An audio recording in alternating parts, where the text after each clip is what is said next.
Hello everyone and welcome back to the channel. In today's video we're going to take a look at the Transformers Kingdom War for Cybertron Deluxe Class Airazor, a figure that many people did collect, and it is absolutely an amazing, really cool figure.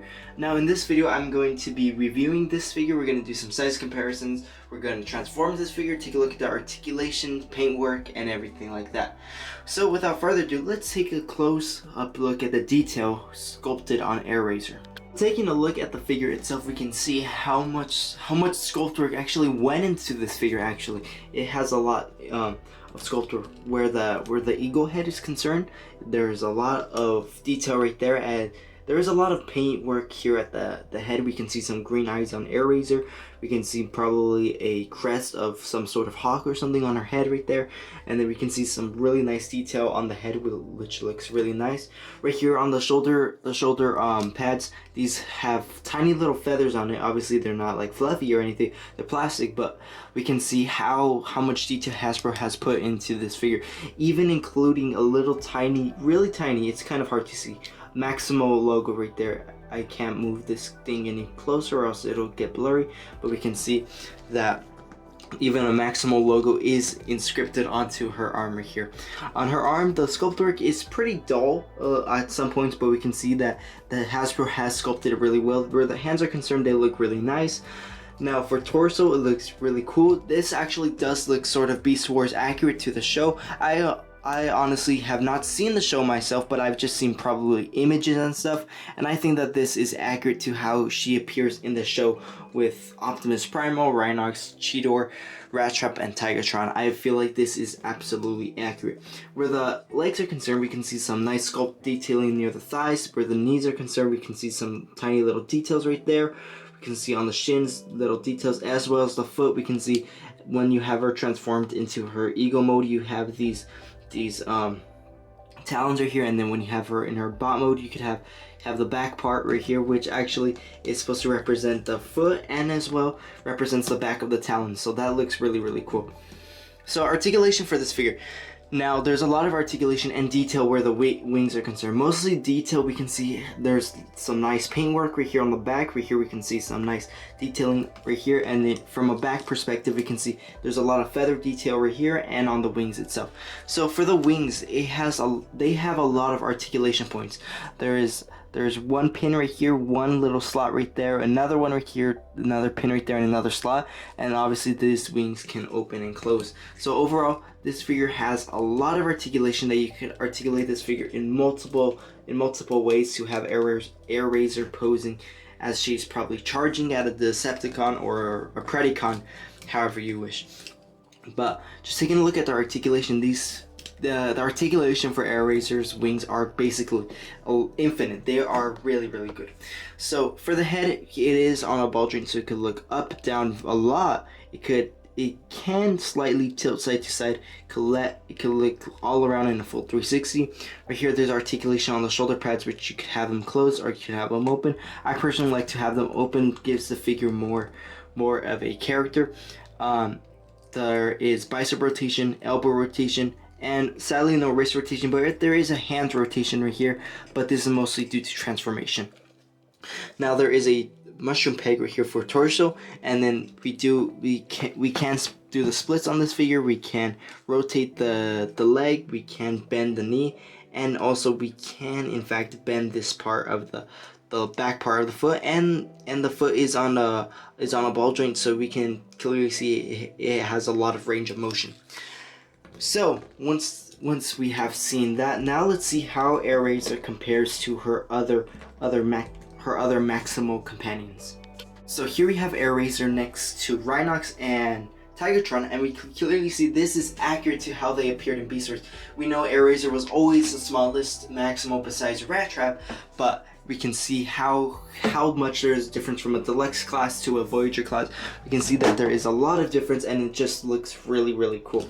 So I really do like how these figures do in fact look like. I will be displaying them like this on the shelf. All I need to do is get Optimus Primal and Cheetor, and then I'll have the main Maximo cast ready, which I am having trouble finding Optimus Primal. If someone has one they want to give, tell me.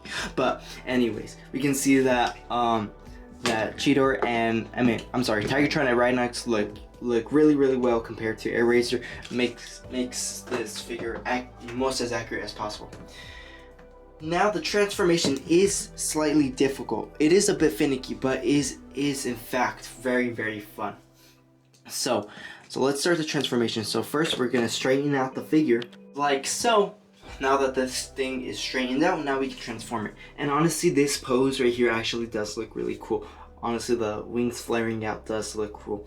So to begin with, you're gonna have to first detach this back piece right here, and then I recommend folding her head inward like so. So you're just gonna make sure the eagle head does in fact, I'm sorry, the hawk head, make sure that it does in fact do this. I mean, he gets something that does look like this, which absolutely looks scary and terrifying. I will not be displaying Airazor like this on my shelf. It just looks very terrifying like that. So once we are done with that, you're gonna turn your attention toward this region. You're gonna flip it around like so. Now that is done, I recommend disengaging these photon blasters if you haven't done so already. You're gonna detach them, and then we're gonna reattach them. And just look at the sculpt work on these things; they look really fantastic. So we're just gonna detach those and reattach them at a later time. After that, you're gonna make sure this region does in fact go like this, and then there's this little tab right here, and then there is this little tab right here as well. So we're gonna make Airazor do a squat in some way, and then you're gonna rotate the leg like so. Do the same process on the other side. Rotate the leg till we get her in a position like so. Then we're gonna get her legs in a position like that. We're gonna rotate the feet right here so that we do in fact get the talons out.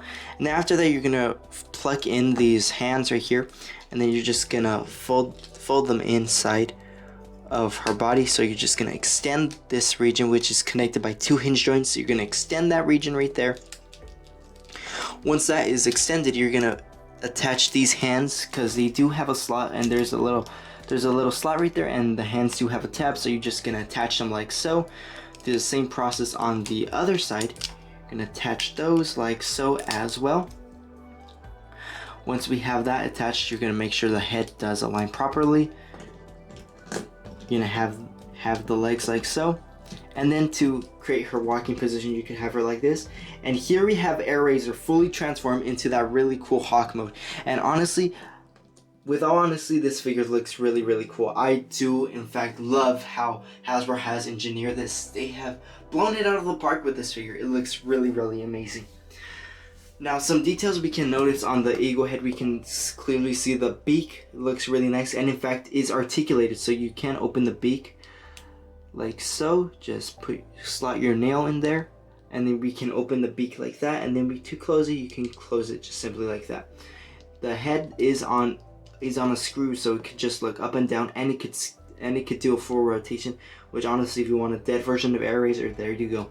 But this figure looks really cool. You can extend the wings all the way out to make a gliding position, and to even furthermore make her look like she's flying. Just tilt her wings back like so, and then you could have her like this. And this actually does look like how hawks do fly. I did see a hawk the other day, so this actually is giving me vibes of how hawks fly and everything. It just looks really cool. You could just land her in a position like so, fold in the wings, or you could even make her dive bomb like if she's hunting down something. It looks really cool. Honestly, it looks too squarish at times, but this figure has really got to my heart, and I really do like how this figure does in fact look like. Now, to attach these photon blasters, you're just gonna simply go near the butt region and then stick them into her thighs, and then you're gonna stick the thing into her other thigh right there. And just like that, we have Airazor with her photon blasters, and it looks really cool. It looks like she's gonna shoot them out as she's flying, so that looks really cool. I won't be doing any size comparisons. I wanted to do a maximal size comparison, but that's just going to be a little too long, so we'll go over the detail right here. We can see, as said before, the wings and the feathers look really nice. We can see some close-ups. We can see that we see some tail feathers, some body feathers, and the wing feathers too. They all look really, really nice. So now with that being said, now let me give you my final thoughts and opinion about Airazor. So with all honesty, Airazor is an absolute must-have Beast Wars character in your collection. This figure is amazing. The paintwork, the sculpt work, the usage of plastic on this figure is in fact astounding. I just really love what Hasbro has done with this figure. They use this mold for the Airazor figure, so if you do have that figure, unfortunately I don't have it at the moment, but if you have that figure, you know how the transformation is done on both of these figures, and honestly, Airazor looks really, really, really cool. So, some final thoughts. I recommend having this figure. If you have it, that is great. You cannot find it in stores anymore, I believe on Hasbro Pulse, and Amazon is probably your last bet to get this figure as of 2022. But if you have this figure, that is great. Well, leave your thoughts in the comment section down below about the review and the figure itself, and tell me what review you want to see next, and then I'll try to see if I could do it. And there are more Beast Wars reviews coming soon. So thank you for watching. Please subscribe, leave a nice comment, and until my next review, I will see you then. Thank you for watching.